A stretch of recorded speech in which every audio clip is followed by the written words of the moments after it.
Halo, selamat pagi untuk semua kelas 7 SMPN 10 Purwakarta.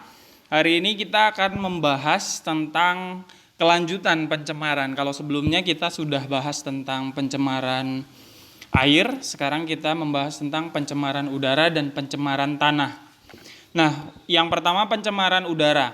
Dari udara, siapa aja sih yang menggunakan udara di dunia ini? Sudah pasti kita pakai udara untuk bernafas. Tumbuhan juga menggunakan udara untuk bernafas. Nah, untuk yang awal kita akan membahas tentang macam-macam pencemaran udara.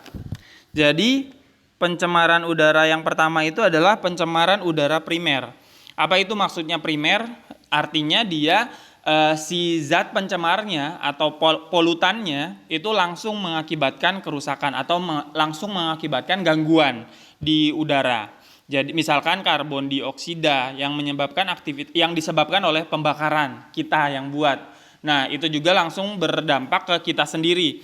Ada juga pencemaran udara sekunder. Pencemaran udara sekunder itu artinya dari zat polutan itu nggak langsung efeknya ke kita, tapi zat polutan tadi akan bereaksi jadi mengakibatkan gangguan untuk udara kita. Jadi ada pencemaran udara primer, ada pencemaran udara sekunder. Faktor penyebab pencemaran udara itu apa saja sih? Yang pertama aktivitas alam. Nah, aktivitas alam ini yang mungkin tidak terlalu bisa kita hindari. Kemudian ada yang disebabkan oleh aktivitas manusia. Ini yang harusnya bisa kita kurangi agar pencemaran udara itu berkurang.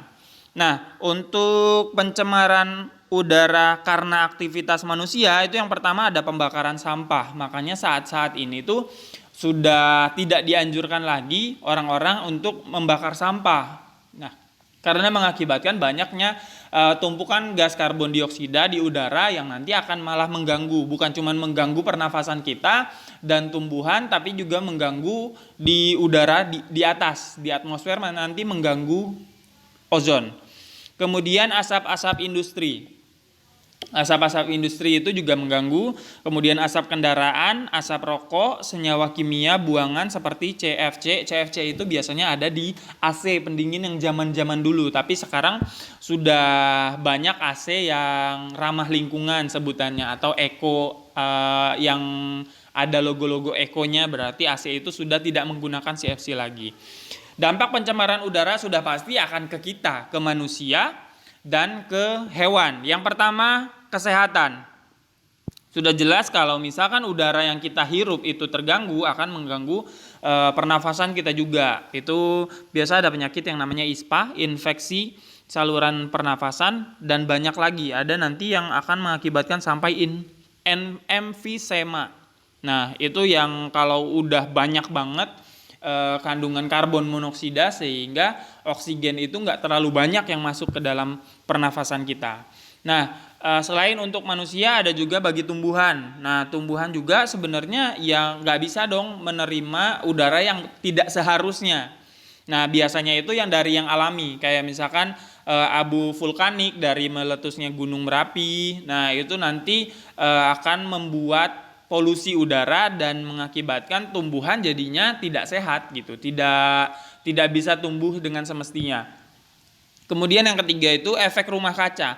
Efek rumah kaca itu bukan berarti efek yang disebabkan oleh rumah yang terbuat dari kaca. Efek rumah kaca ini hanya sebagai kiasan bahwa bumi ini nanti seperti rumah kaca karena banyaknya gas karbon dioksida dan karbon monoksida di udara itu, artinya panas yang diterima bumi itu harusnya kan keluar lagi, tapi ini nggak bisa keluar dan malah masuk lagi.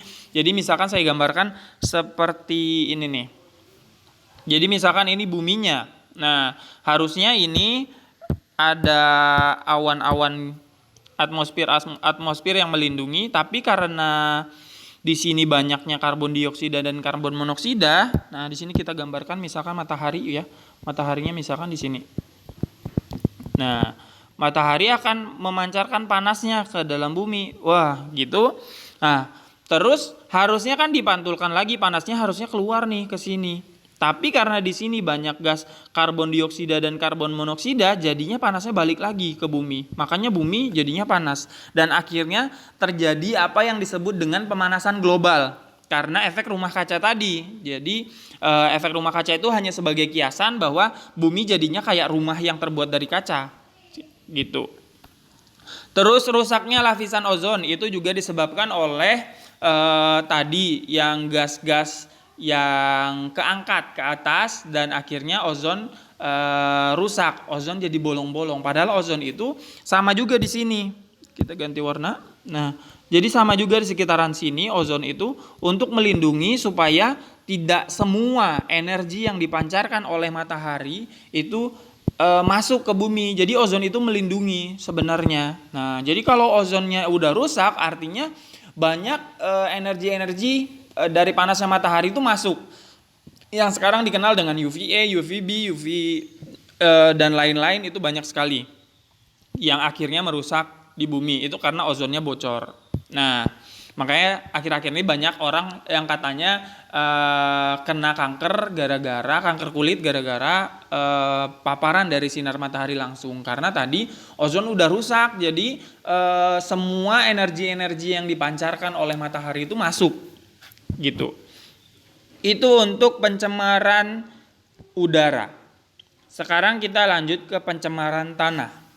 Pencemaran tanah. Tanah kita memang nggak menggunakan secara langsung, tapi kita bukan berarti kita nggak menyentuh tanah sama sekali, atau anak-anak atau anak bayi tidak menyentuh tanah sama sekali. Jadi kalaupun tanahnya rusak itu akan berakibat ke kita, bukan cuma ke tanaman. Karena kalaupun berakibat ke tanaman, tanaman juga akan kita makan.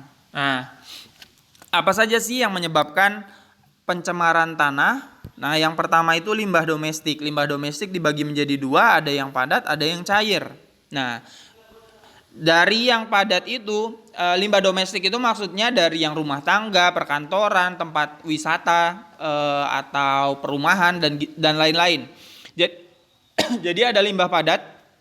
Limbah padat ini itu bisa berupa plastik yang banyak tuh, terus kayak balon atau kayak tisu basah itu kan kayak yang serat-serat gitu. Nah, itu tidak terurai sebenarnya kalau di dalam tanah. Kalau tisu kering yang biasanya kita gunakan itu sebenarnya masih bisa terurai karena dia pure kertas dan dari makhluk hidup, dari tanaman. Jadi bisa terurai. Tapi kalau yang tisu basah itu kalaupun kita kubur dia tidak akan bisa terurai. Ada lagi keramik, ada lagi kaleng-kaleng, ada lagi semen. Nah, bekas bahan bangunan itu dari limbah domestik.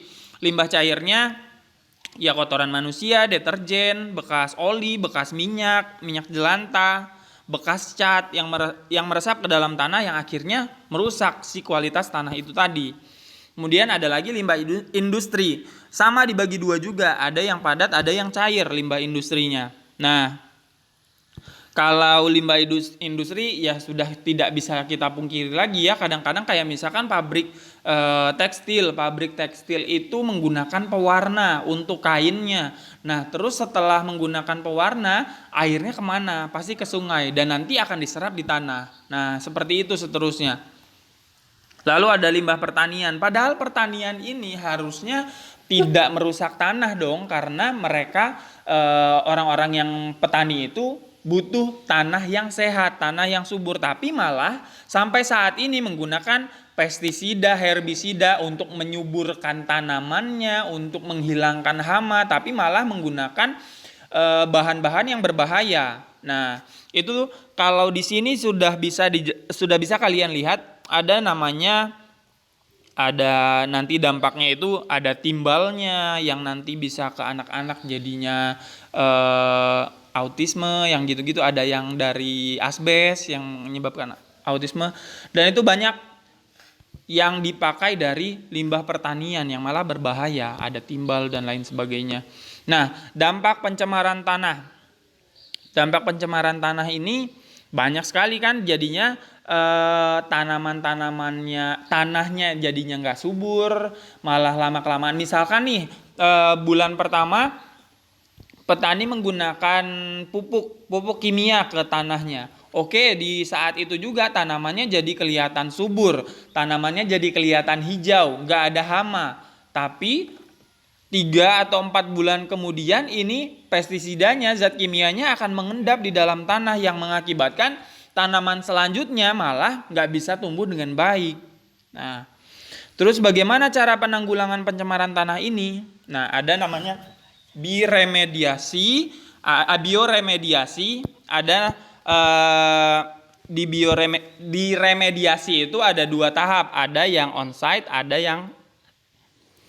yang off-site atau sebutannya in situ sama ex situ. Nah, kalau yang on-site atau in situ itu biasanya langsung di tempat itu juga diberikan suatu zat atau suatu mikroorganisme untuk memperbaiki tanah itu. Nah, kalau di sekolah kalian sudah pernah dengar ada namanya biokompound, ada namanya ekoenzim, itu juga dapat memperbaiki kualitas tanah karena adanya bakteri-bakteri dan mikroorganisme yang memperbaiki kualitas tanah tersebut. Nanti kalau kalian ke sekolah, pada saat kalian sudah mulai belajar lagi tatap muka di sekolah, kalian akan nemuin ada namanya ekoenzim, ada namanya biokompound, ada namanya pupuk organik cair atau POC yang dibuat dari sampah-sampah organik.